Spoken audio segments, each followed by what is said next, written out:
All right, we are live on Dodgers Digest here on this Thursday morning. Mike Nelson here with Brad J. How you doing today, Brad? I am doing quite well because I know we're on the verge of a sweep. So you got to be in a good mood then, right?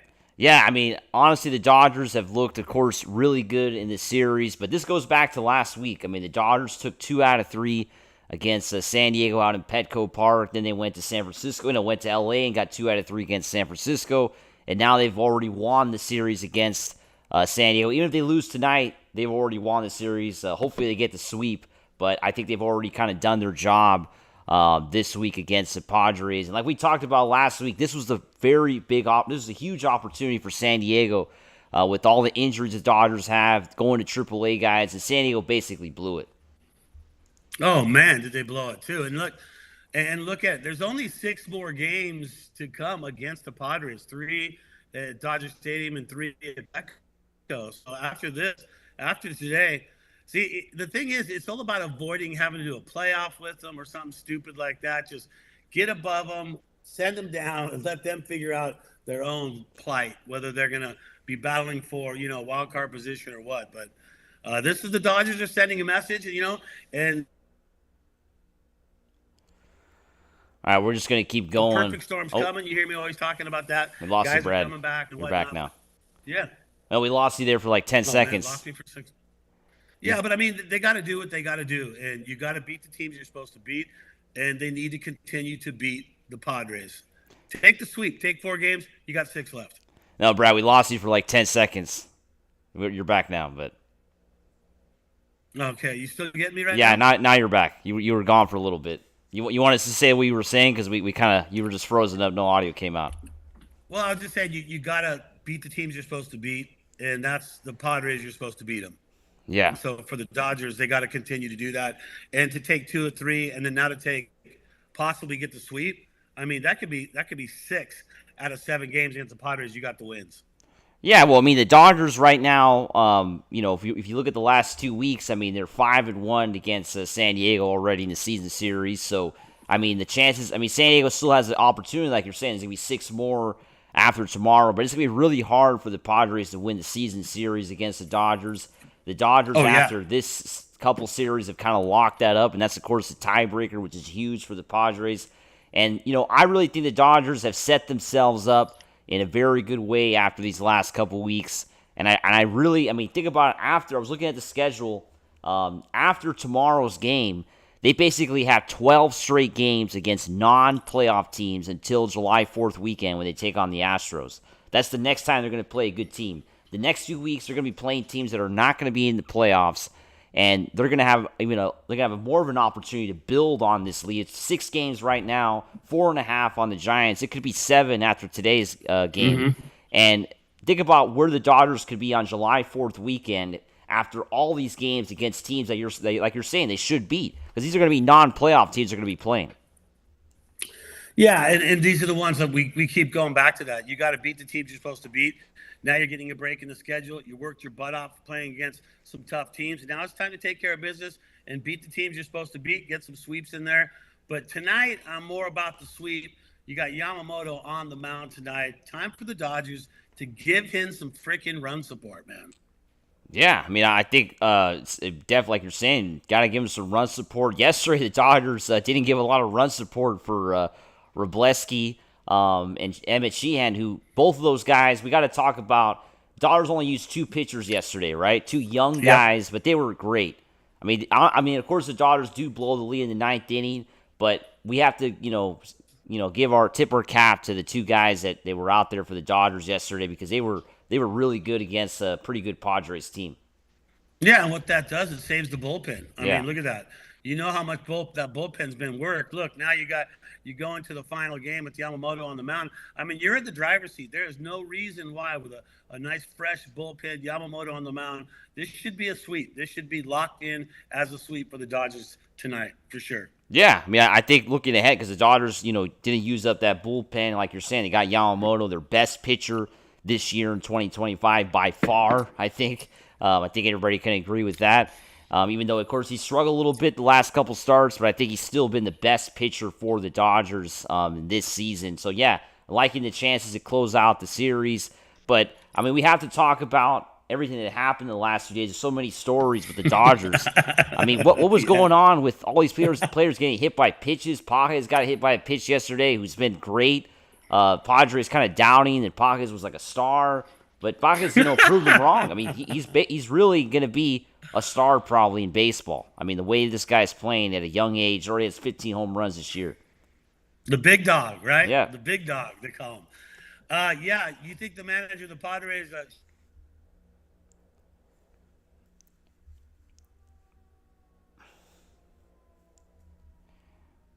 All right, we lost Brad. Hopefully he comes back. He is now? All right, now you're back, Brad. We lost you. Oh, sorry about that, man. Yeah. We've had some storms in the area, so things have been kind of crazy with that. You're back now. You're back. Okay. Yeah. Yeah, this is going to be painful if I got to do this the whole show now. That much. Yeah, but I mean, I think that hit yesterday when they hit Pajes, I think that was crap right there. There was no need for that at all. And I feel like they try to say it's not on purpose. That's on purpose. But the manager of the Padres now realizes who he's at, who he's dealing with. Pajes is making a bid for the All-Star. I think he should be in the All-Star game for sure, the way he's playing.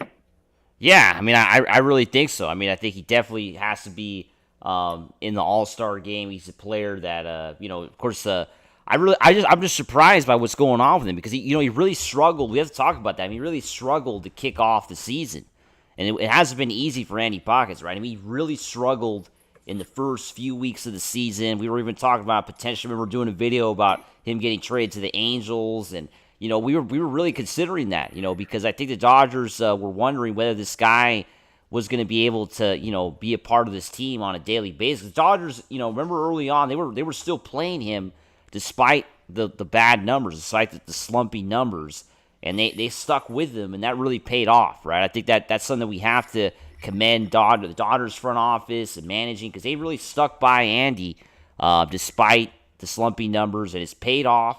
And, I think Mike Schilt is, like you're saying, I mean, I think he knows who he is now. Because, he sent a message. Yeah, and I don't know. Andy Pajes was talking about this. I think I talked about this in my video yesterday. How he said he saw the video.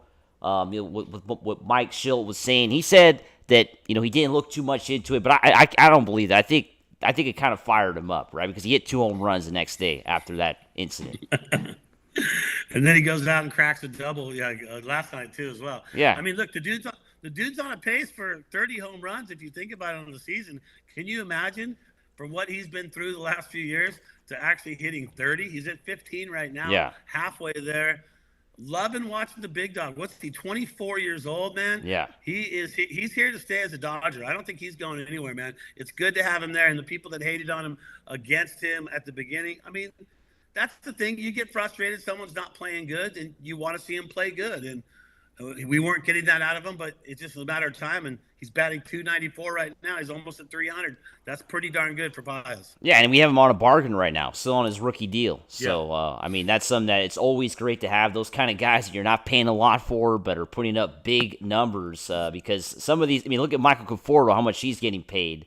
And obviously, he's not putting up the numbers that Andy Pajes is putting up. So, eventually, he's going to want in a few years, of course, to get, his payday and all that. But right now, the Dodgers have a lot of guys that are on this team that are, contributing. This whole week, you saw everybody had, like, special moments, right? It wasn't like one guy carrying the team. I mean, some people always say that Dodgers rely so much on Ohtani, and that's not true because the Dodgers have other players to go to all the time. And last night, like we were talking about before we went on the air, it was Will Smith who came up, pinch hit. What did you think about that? The Dodgers have, arguably the best hitting catcher in baseball, and they went to him in the 9th inning, and of course it paid off. Yeah, I mean, it's funny because I was looking at him in the dugout early in that game, and then I was going, well, man, he can come in as a pinch hitter later on, and he does just that, comes as a pinch hitter and takes care of business and gets the walk-off home run. I mean, and then the 14 pitch at bat a couple of nights ago, then gets the home run on that one. That reminded me of the Alex Cora back in 2004, where he had 18 pitches before he hit one out. I mean, Will the Thrill is just crushing it, batting 333. He's even ahead of Freddie as of last night. Yeah, it's insane, right? Think about it. A catcher hitting 333. And then another stat that I was looking at watching the game yesterday was about Freddie Freeman, who hasn't a home run and over 150 at bats. He's still hitting the ball well. But what's up with that? Freddie Freeman, all those at bats, no home runs. Yeah, and look at him batting 332, OPS 944, and you expect him to have one something as an OPS for Freddie. So her quad. I mean, I think he's making up for it because his quad's hurt. So I think his swing is different. But look, he's still getting base hits. He's still, second in the league right now with that batting That's average. crazy. So you want to see the home runs out of him. Yeah. But he doesn't want to sit down. The dude needs to take a break. Seriously, take a day off, but he's not going to ask for one. No, he wants to play every day. He'll be playing again tonight for sure. And like you're saying, it's crazy. Like, the average is just nuts. I mean, Freddie Freeman is finding ways to get hits every single game, it seems, right? Every time you're watching the Dodgers, this guy gets on base, right? I mean, it's rare that we see it. We've seen some offers from Freddie. We've seen more offers from Ohtani this year, actually, than Freddie Freeman. Yeah, I mean, that's pretty true. I mean, if you look at it that way. But I think the only thing with Freddie is he's got to take a day off. Let the quad get better. Take a day off with a day off coming the next day so you maximize 2.5 days. I think he just needs it, But he's still contributing to the team. He's still getting on base hits. Let's go to the comments here. What is it? Ray saying, let's go, guys. Let's sweep the Padres. And then he's also saying, keep freaking Conforto on the bench, Roberts. What do we have to say about Conforto? Well, it was funny because what did he do? The last game before, he went 0 for 3 or 0 for 2, I forget, and with a couple of strikeouts, and then he's on bench. So, yeah, there we go. Go figure. Maybe the leash is getting tight now, and they're like, okay, we've got to replace him. You just can't send him out there every day. Yeah, I mean, it's obviously a decision the Dodgers have to make when it comes to Conforto. But I like this question here from Raider Man. Who do you blame on the play at second, possible double play? Of course, this is I believe he's talking about the play in the ninth inning. And some people were saying it was a low throw from Muncy. But I don't know. I think Tommy Edman should have made that catch. I mean, I really think Tommy Edman should have made that play. I don't know what you think, Brad. I agree 100%. I think Tommy should have made that play. And I'll bet you if you talk to Tommy Edman, he would say the same thing, that he should have made that play. Yeah. But in the end, it didn't matter. We still won the game. I mean, of course, at the time, it was like I was pissed off watching. I was like, what the hell, man? Like, we're going to lose this game. But it doesn't matter. I mean, the Dodgers, that's what makes this team so special because they have so many ups and downs, right? You think they're going to lose. I mean, it's been like that the last couple of weeks. The Dodgers have come back and blown leads, and then they win in the ninth inning. It's been a crazy last couple of weeks of watching the Dodgers. Been lucky to watch all these games. But, last night, I mean, it was a bad ninth inning. Robleski, I don't know. I would have went to another pitcher there in the ninth inning. I think that was a bit of a risk, because it was Robleski's fifth inning of being out there. And I don't know. I would have went to a closer there. I don't know what everybody thinks. I don't know what you think, Brad. I think the Dodgers should have went to a closer in the ninth inning. Yeah, I can see why he didn't do that. I mean, because he was trying to protect the bullpen. Because if you look at all the games for the last, 8 games or whatever, you're dealing with 6 to 8 pitchers every single game. And maybe Roberts is looking at it like, hey, man, I got a chance to finish with 2 pitchers and save the bullpen. Maybe that was his plan on that one. But I agree. I felt like you should have someone just shut the door instead of keeping Robleski out there. Yeah, he's a young dude. He's expected to make it happen, and he got through it, but it was touch and go. Yeah, because it was basically the heart of the lineup coming up for San Diego, and it was another time to the lineup. We know that always benefits the hitters. I don't think it benefits the pitchers too much when you're facing the same guys over and over. The hitters start picking up things. They don't have a lot of info on Robleski because he's a young pitcher, but just seeing him a few times up, when you're up bad, you start to pick up things. And the Padres were on him the whole ninth inning, really hitting the ball hard. But they had their chances too. I mean, they didn't. They had, of course, the opportunity for they left runners at second and third, right? In the ninth inning, they had a shot to take the lead, and they didn't do it. So Robleski really did a good job there to hold the Padres and keep the score tied. Hey, but I want to bring up Kim for a second. Hey, Song Kim. What? I don't understand the thought process going into the whole Song Kim thing. I mean, he sits so much, and the dude's batting 386. Yeah. I mean, he's got 984 OPS. The guy's playing some ball. He's the fastest guy on the team, but yet he does not. They keep putting Conforto out there. Is this the time now that Conforto's going to sit and they're going to keep Kim out there? And if it was your choice, would you put Kim to second and put Tommy Tanks in the outfield? How would you play that?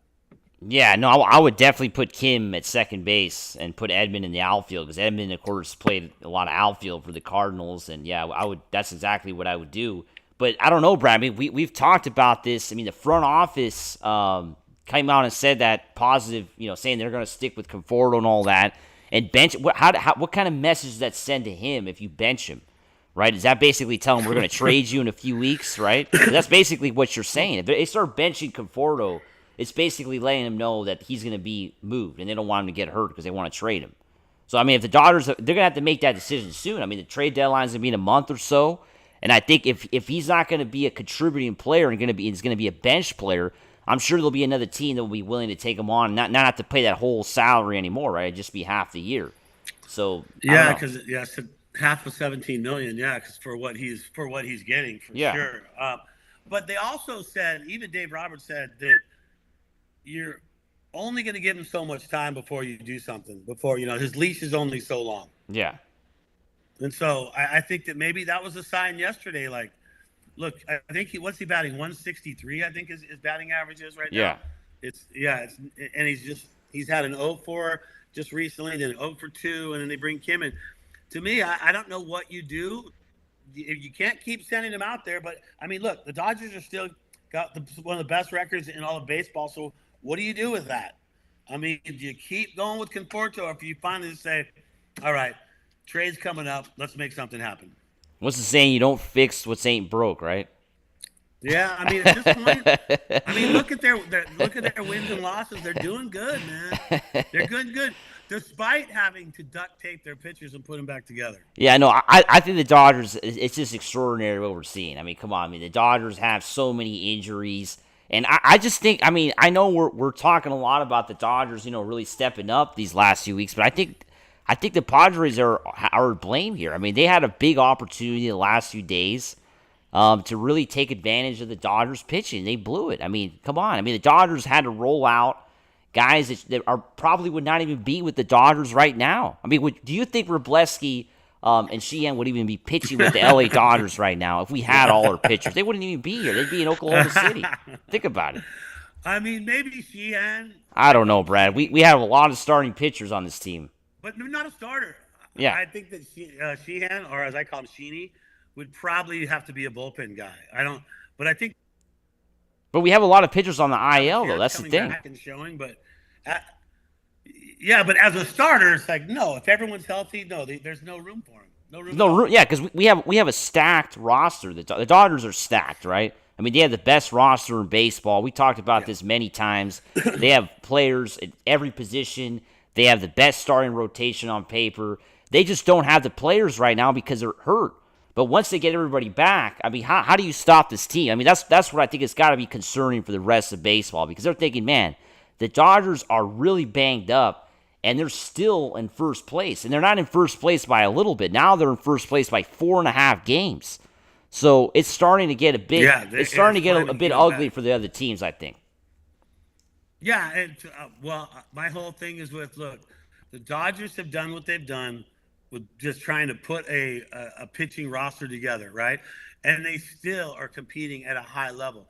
So that goes back to the perfect storm. When you get these guys back, they're just going to go on a winning streak and just kind of bury everyone else after the All-Star break.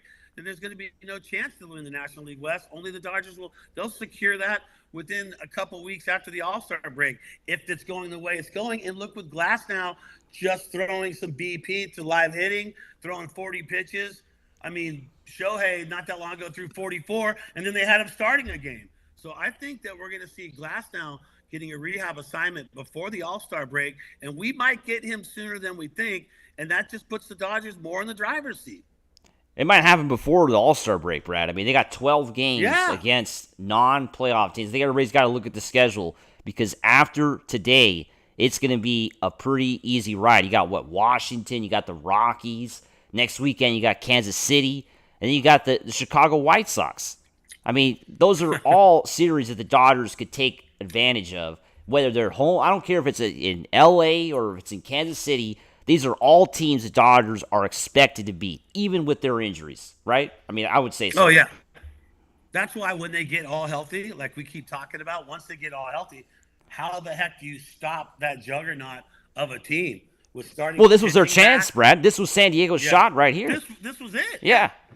They're not going to have a shot when they have to face him 6 more times, 3 at Chavez Ravine and then 3 at Petco Park. There's no way they're going to stand the test, especially with the Dodgers being at full strength and having solid starting pitching again.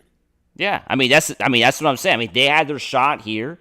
I mean, that's why I'm saying when the season is over, I mean, I think we're going to look back at these last few weeks because I'm confident now. I'm more than confident. I mean, I was a bit doubtful a few weeks ago of where this would go, but now I'm very confident this team is going to win the division. And it's only June 19th, but I'm very confident now that this team is going to win the division. I know it's very early, and of course we have to cross our fingers and hope that nothing, no bad injuries or anything. But I really think this team is going to win the division after. Yeah, I really think so.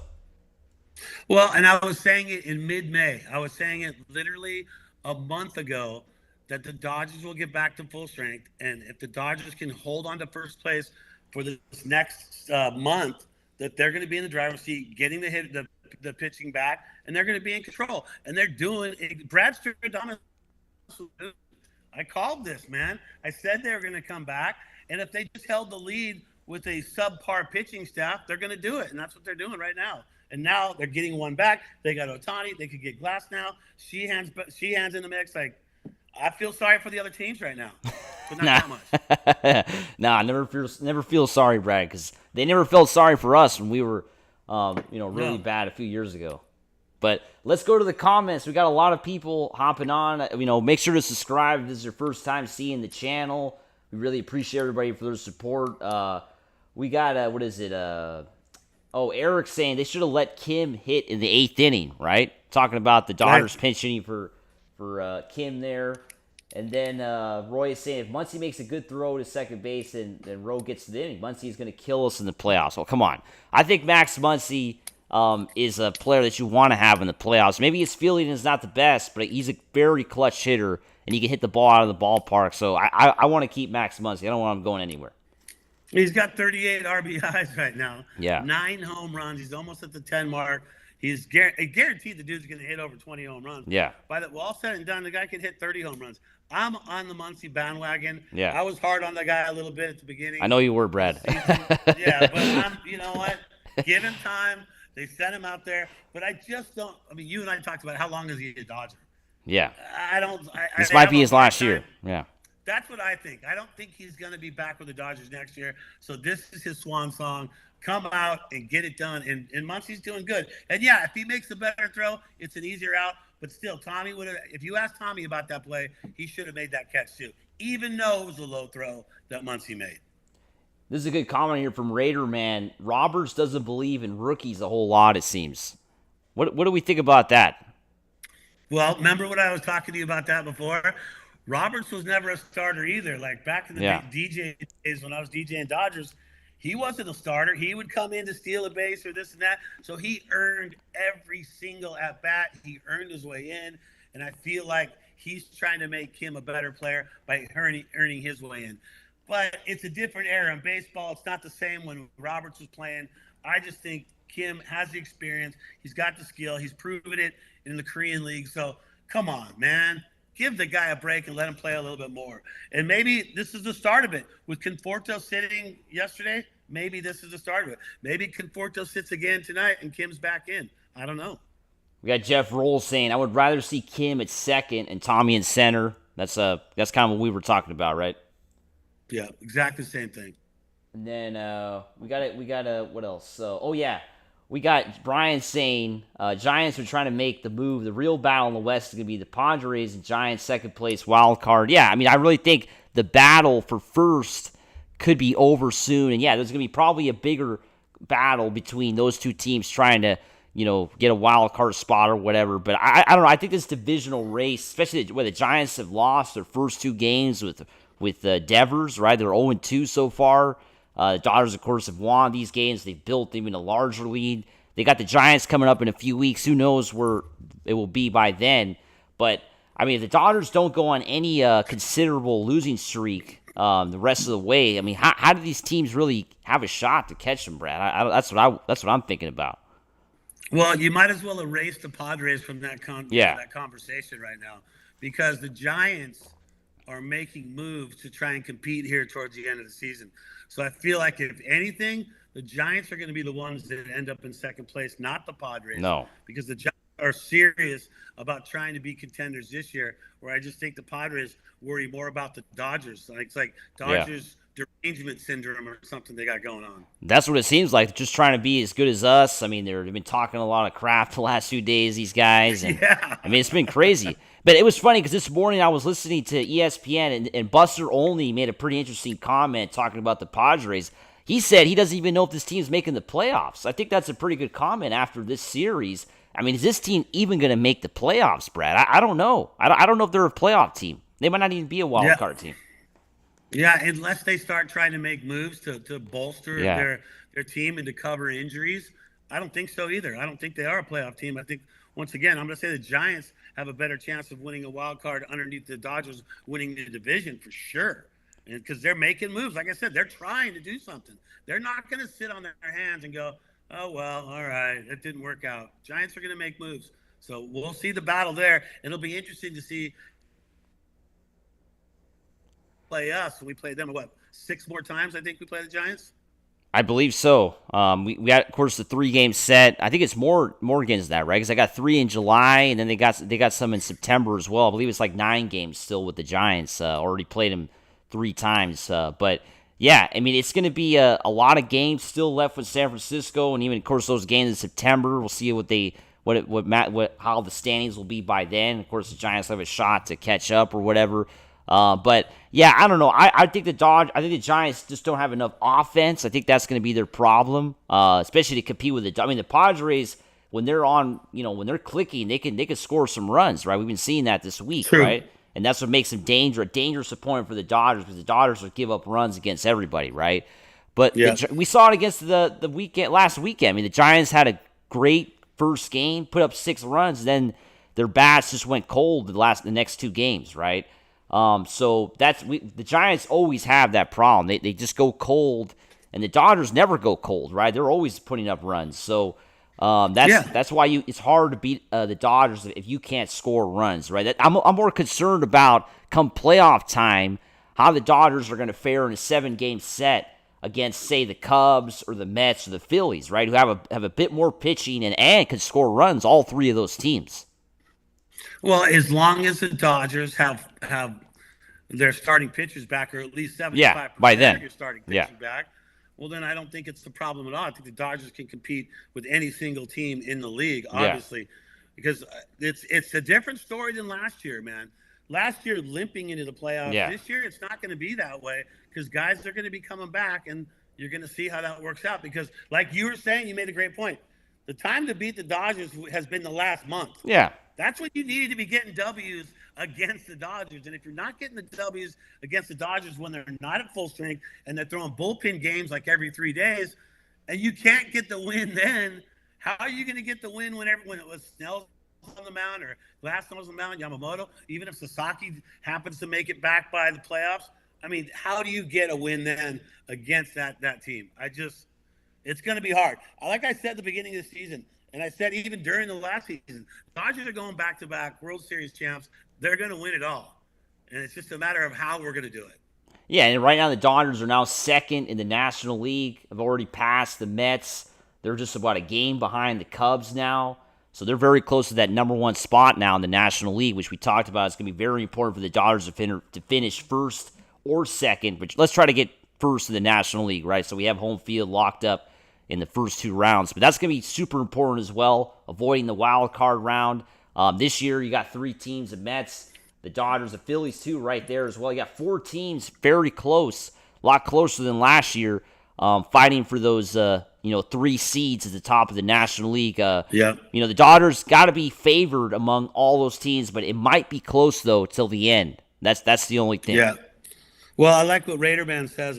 Jackson Merrill out is a Padre problem, and yeah, losing Jackson Merrill for the Padres, that's like losing 25% of your team right there. That dude contributes too much, and so not having him hurts their chances. But one thing you and I haven't really talked about is I know he only pitched 1 inning, but Shohei on the mound. Oh yeah, two-way player. That was on Monday night. Yeah, that was incredible to watch. I mean, Dodger Stadium was electric. Everybody was there early. There was 55,000 fans that night. He only got 28 pitches. It was a long inning because Ohtani ran into some issues. He had to pitch out of the jam, but it was 28 pitches. He had the velocity. One pitch hit 100.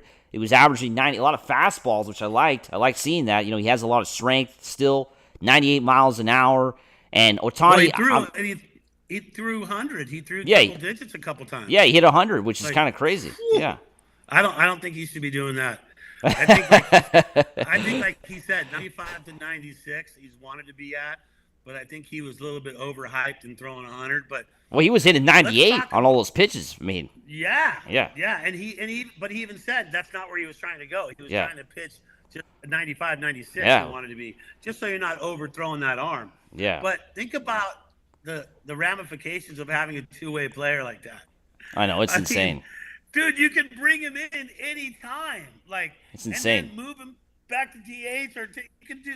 There's so much you can do with him that we haven't even scratched the surface because I don't think the Angels took advantage of it. And the Angels had him pitch and sometimes lead off. There were some games where he had done that, but I don't know how he could come in at any time and then still remain DH and another pitcher can come in and still stay in the game. Yeah. You don't have to take him out. He's still DH. It's just that is bonkers. I would think that the way baseball is nowadays that you would probably try to get a guy who could do something like that because I think the advantages of a two-way player who can pitch and hit, man, that is a unique opportunity, and he doesn't take up a pitching spot because he's a DH guy. Yeah, they were talking about that.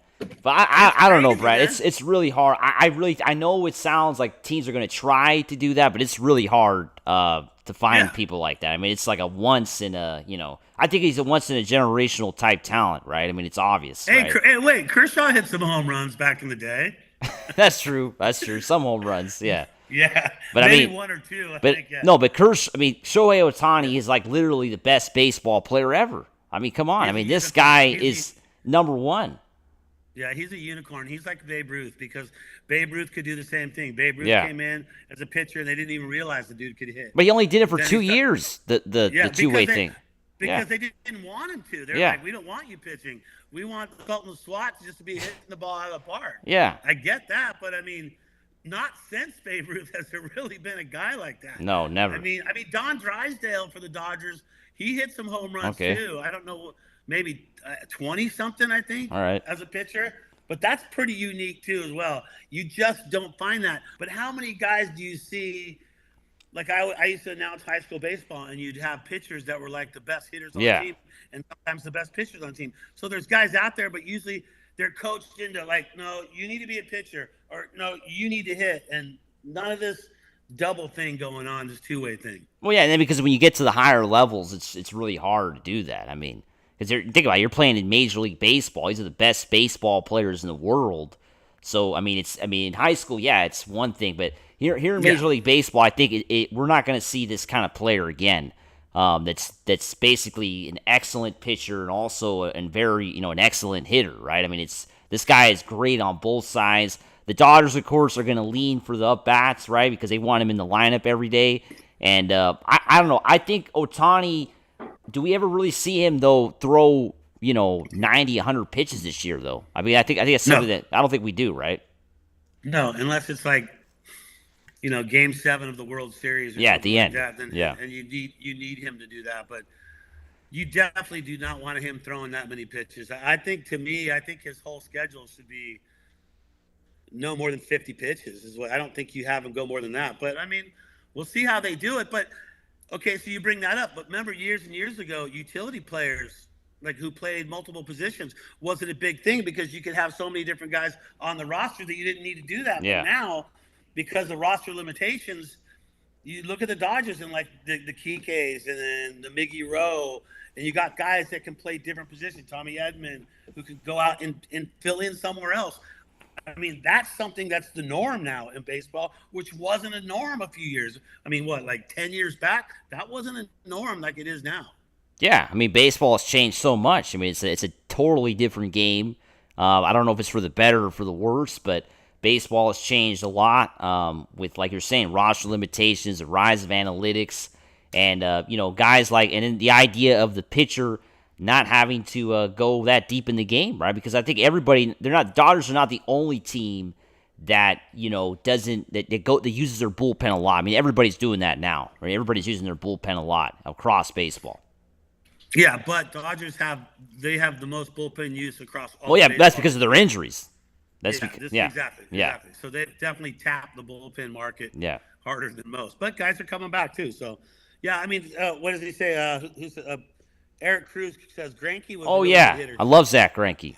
The guy was fun. He was a good hitter. Yeah. But, I mean, look, you could look at Kershaw. There's times where they brought Kershaw into pinch hit. Like, I remember games where Kershaw came into pinch hit. Yeah, for sure. He's a solid hitter. Let's talk about Kershaw. His ERA right now, 3.25, 20 Ks this year. He's 12 strikeouts away from 3,000. What do you think about the resurgence to Kershaw? He's going to pitch on Friday. Yeah, totally surprised. I mean, what was it, last weekend? He had 7 innings of shutout baseball, an extraordinary start against the Giants. That was incredible to watch. 2-0 right now for the Dodgers. It's been last few games, Kershaw has looked really good, right? Because he kind of started out a bit slow, struggled. The record was intact at 0-0 because the Dodgers, of course, came back and won some of those games and got no decisions. But Kershaw has looked really good last few starts, and I mean, I think that's great for the Dodgers, right? Because it's a player that has dealt with so many injuries. You just hope that he could stay healthy and keep it going, because we haven't seen a Kershaw stay healthy in many years, right? I mean, usually he has good moments and then the injuries hit him, right? So that's where I guess we have to kind of watch how long can Kershaw go without landing on the IL again. Well, I mean, the key to a healthy Kershaw is not having to depend on him, every 5 days. Yeah. And not having to depend on him to go 6 innings. That's a healthy Kershaw. If you don't need him like that and you don't have to count on him and you can kind of give him the old man rest that he might need every now and then that's the key to a good Kershaw. But if you got to count on him to like pitch as much as you need him to pitch, to fill in for other guys, like that's where it could be a problem for Kershaw. He has to be comfortable at this situation and this stage in the game for him. Yeah, I mean, well, Saturday he went 7 innings, so a bit too long there, right? I think that's a little too long for him.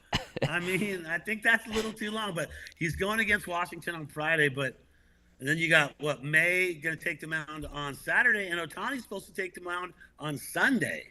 Wow, that's going to be fun to watch. I mean, I'm telling you, every time Ohtani pitches, it's going to be a national story. I mean, the stadium's going to be packed. It's going to be, something that people are going to be, tuned in to watch, because, I mean, Ohtani pitching, it's just really incredible to see him finally pitch for the Dodgers, right? We had to wait almost 2 years. Yeah, exactly. It was like such a foreign idea to have him even pitch because we weren't going to get him. Here's one from V-Track. He says, does Mookie think a shortstop doesn't have to hit? Come on. Mookie's batting .259, 745. He does have an on-base streak, so even though he did not get a hit, he's been getting on base a lot. But he had a pretty phenomenal play at shortstop last night. So I don't know. I don't think it's the position that's off. It's just that he's probably just a little bit off on hitting right now. And remember the other night, is 4 at-bats, a guy that never swings at the first pitch. 4 at-bats swing at the first pitch. Yeah. It was out all 4 times. Yeah.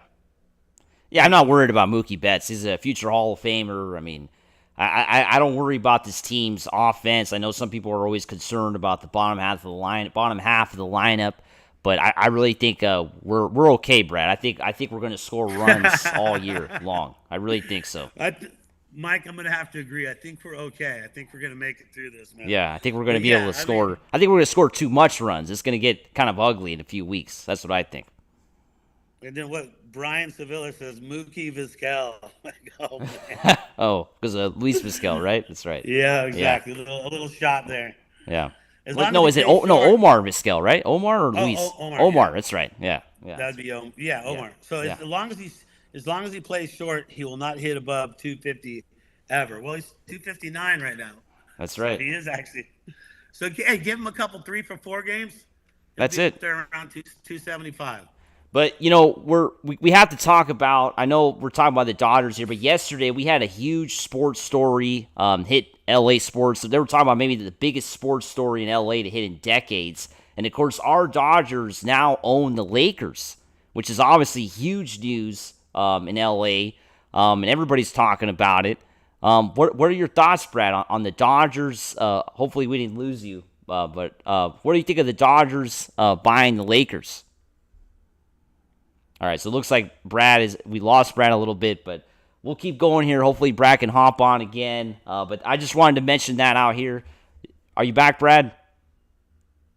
You moved a little bit, but not sure if you're back. But, yeah, that's, of course, a big story with the Dodgers buying the Lakers. Looks like we lost Brad. Hopefully he can make it back. Are you back, Brad? Yeah. Okay. Sorry. Yeah, it's all right, man. No, I was just about to bring up the next point, talking about the Dodgers buying the Lakers. What are your thoughts on that, Brad? Well, the Lakers will finally. We lost you. That's the year. Now you're back. Those are the years that I remember the Showtime Lakers. Those are the best Lakers ever. And the team, ever since Jerry Buss died, the team has not been the same. So for me, you need new ownership for the Lakers, 100%. Even though I was the on-court announcer for the Clippers for 11 years. I don't know if you should have said that, Brad, because I think we're going to get a lot of Clipper haters. Well, let me just say this on my behalf. I grew up a Laker fan my whole entire life. And then randomly, the Clippers reached out to me when I was working for the Dodgers and said, we would like you to be our on-court announcer. Yeah. And so I took the job. It was like $300 a game. Yeah. But the thing is, all my friends would go, how could you work for the Clippers, dude? You've been a Laker fan your whole life.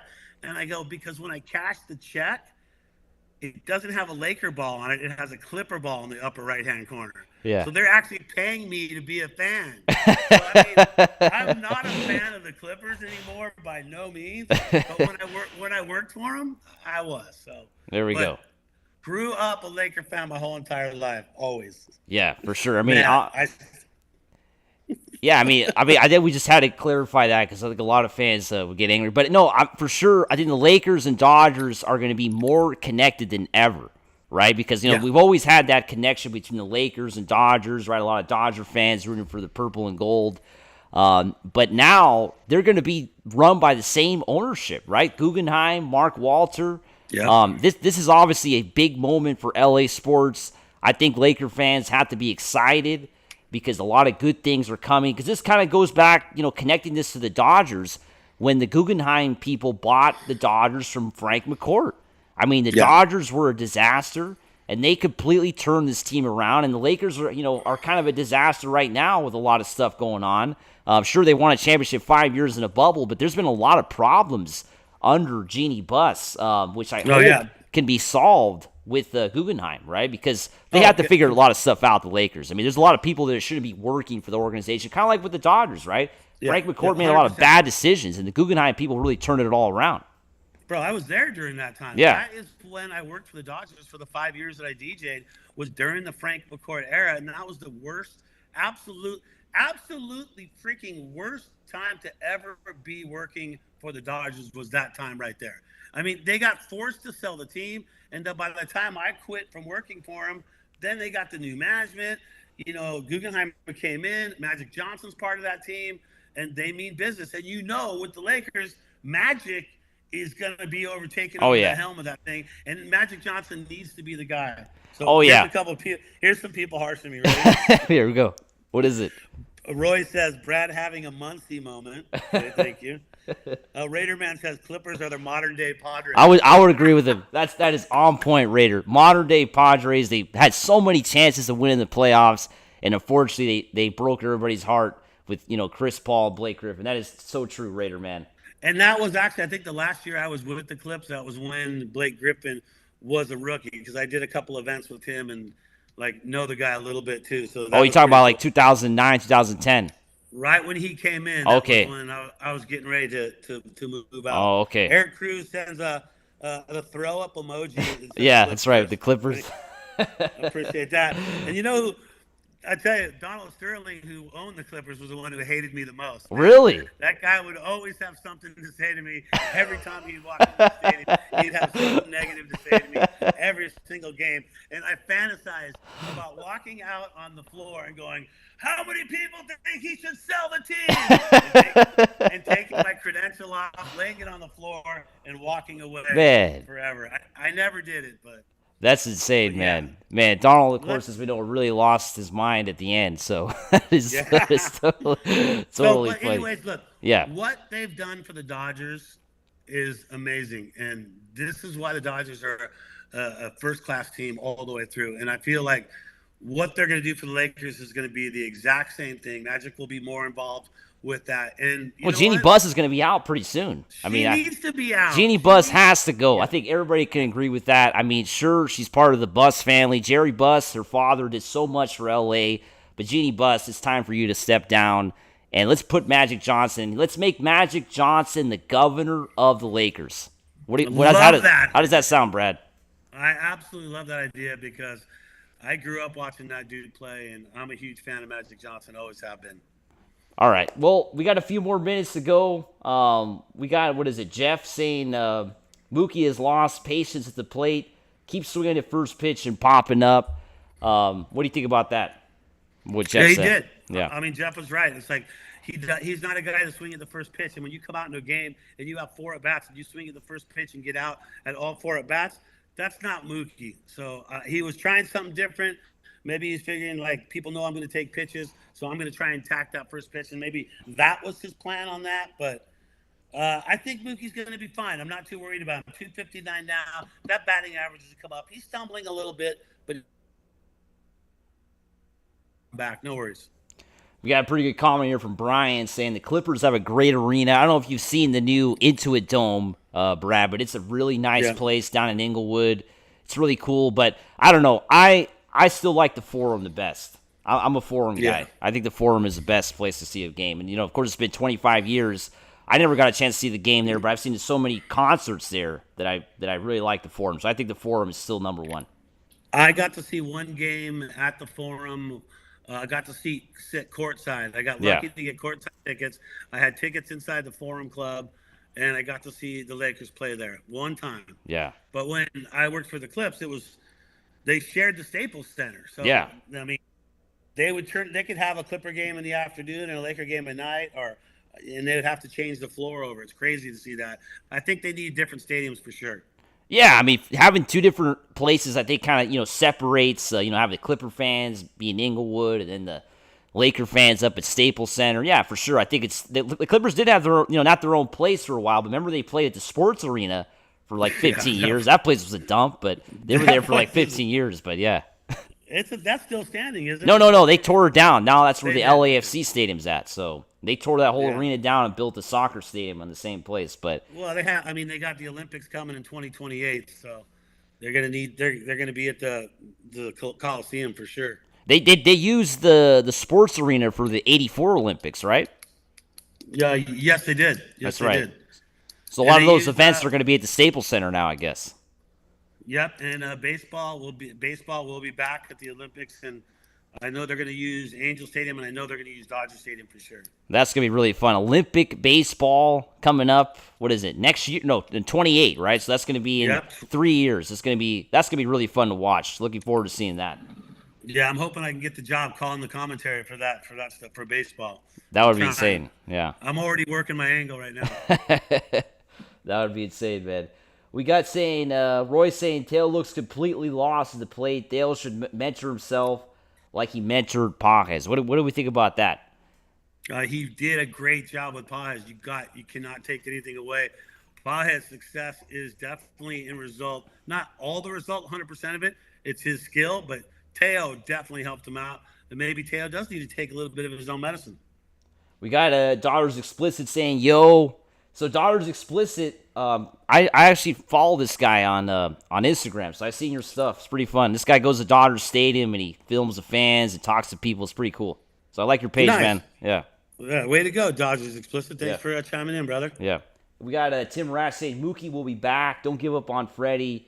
Freddie was in a slump. He's hitting again. Betts will be there. Yeah, I agree with Tim. I mean, Mookie Betts is going to come up when we need him come October. Right, this guy is going to come. You know, he is. He is going to be. He's going to be there for the Dodgers when we need him. We shouldn't worry about. I mean, sure, right now his numbers a little bit down, but those are kind of guys. I mean, I should be more. You guys should be more worried about Michael Conforto. If you want to worry about something, worry about him. Well, I like how we refer to Freddie being in a slump, but still batting .332. Yeah, so. I know. Come on. Well, we're not seeing the home run balls, right? I mean, it's been over 100. We're not seeing the home run. Yeah, longest drought of his career. But what's he in? He's in second, right, for the batting average of the National League. So that's pretty good. So yeah, that's another question I asked. So Freddie Freeman, him being second, does that mean he has enough at bats to win the batting title despite missing all those games? That'd be a good question because he's never won the batting title. He has a shot this year. I don't know if he has enough at bats.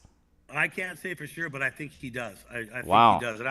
I'd have to go pull the numbers up on that. Yeah. But Bryce jumps in and says, "Time's up in Conforto. cut bait." I like that. Yeah, I honestly think the Dodgers, you know, the next few weeks we're going to be talking about this more. You're going to see a lot of videos coming out on this because what are the Dodgers going to do at the trade deadline, right? I mean, I think the Dodgers have to make some moves. I mean, I don't think we should just sit on our hands and do nothing.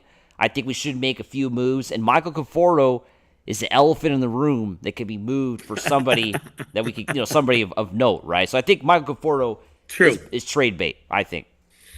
Yeah, I got to think so too. And it's just like, I'm so interested to see what the lineup is going into today. Like, if Conforto's not in the lineup, it's not an injury issue at this point. It's because he's not playing well. And that's why he sat yesterday, because the day before was, I think, another 0 for 3 or whatever he went. And then the day before that was like an 0 for 4, like just not doing anything. So I think that this might be it, because even Robert said back, you know, I don't know, weeks ago, that he would only give him so much time before he would do something. Maybe this is it. Yeah, this could be it. Then we got Freddie saying, I'm not worried. Another Freddie Rugama saying, I'm not worried about Mookie or Teo, but it's still frustrating to see. Roy saying, a pretty good comment here from Roy saying, Freddie has enough at-bats. That's crazy. I mean, if Freddie Freeman battles for the batting title, think about that. If he let's say he keeps it up, and this guy is, you know, coming in a few months, is still up there trying to win that batting title, that would be incredible, right? Freddie Freeman, you know, who as we know had injuries, who's at, you know, at the latter half of his career, he's never won the batting title. That would be incredible if he's up there near the end of the year trying to win that title. Especially with a month-long supposed slump, they call it, that he's had, batting like 193, I think is what he's done in the last month. Yeah, but he's been so hot the last few weeks that that's gone now. I mean, the guy's been hitting like 400 last few weeks. Yeah, because he was batting high threes. Yeah. And then he stumbled for a little while, batted below the 2 mark, but he's only at 332, so he's going to get back on track. That hurt quad is what's hurting him right now, is what's keeping him from the long ball. Oh, this is a good question. This is a good comment. They got Dodgers Explicit saying, trade Conforto for a nacho helmet. I mean, they are pretty good, dude. I'm just going to say.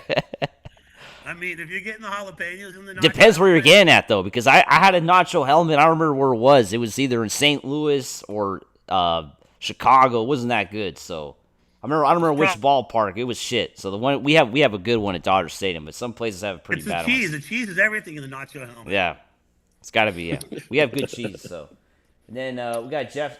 Brian saying Kim looks pretty good in the outfield. I'm talking about I think so too. Yeah, but if you have your choice, if it's you're the manager. Yeah. Would you play him in center field, left field, or second base if you had those 3 choices? No, I would put him at second base. If I had that decision, if Mike Nelson was manager of the Dodgers, I would put Kim at second base. I really would. I think you and I think alike on that one. 100%. I'd do the same thing, even though I know he can play other positions. Yeah, no, but I just think he's the best position that he's able to play is second base. Like, you know what I mean? Like, I just if you're watching him play, I just don't see him as an outfielder, right? I just don't. I mean, I see him more as kind of like with Mookie Betts. I know he's an infielder, but in my eyes, I'll always see him as an outfielder because he was just such a great outfielder, right? And I think a lot of fans can agree with me on that. But, I would put, Kim at second. I would keep him as an infielder. I wouldn't mess around and put him in. I mean, Tommy Emman is an outfield. Tommy Emman could play outfield. This guy was an outfielder for the Cardinals. Yeah. He was. So I mean, let's not forget that. Yeah. How about Kim leading off though? I've always wanted to see Kim lead off. I know. Well, that's not going to happen. Shohei's position. Yeah. No. Yeah. But he would be good at that. He position. would. Yeah, he would. Yeah, he would. But if he gets on base, he's going to make something happen immediately. Yeah. No, I like the number 9 role for Kim because the guy gets on base and then Ohtani has more of a shot to get a 2-run homer. So I like that. Yeah, other than putting him first and Ohtani batting second or something. Yeah. Here's one from Tim Rash. He says, the Dodgers would come out on top if they traded Conforto to any team for a dinner for 2 at Dinner for 2. That's funny, too. There's so many better restaurants, Mexican restaurants. Yeah, Del Taco's. That's not even Mexican food, man. That's like. Yeah, come on, man. Pick something else. Like if it was San Diego, like a Roberto's or something like that. No, you know what? Trade Conforto for a dinner or 2 at Philippe's. Right there. Okay, there you go. Get a couple French dip sandwiches. There we go. The best place to go before Dodger games. And Brian Sevilla says Kim is a phenomenal infielder. Yes, he is. I agree. Yeah. And then just to close it out, Seth's not saying Dodgers still winning with Teo and Betts struggling with all the injuries. I think that's a good comment to wrap it up there, right? With all the injuries, still Dodgers finding a way to win. 100% correct, and we got to take care of business here tonight and complete the sweep.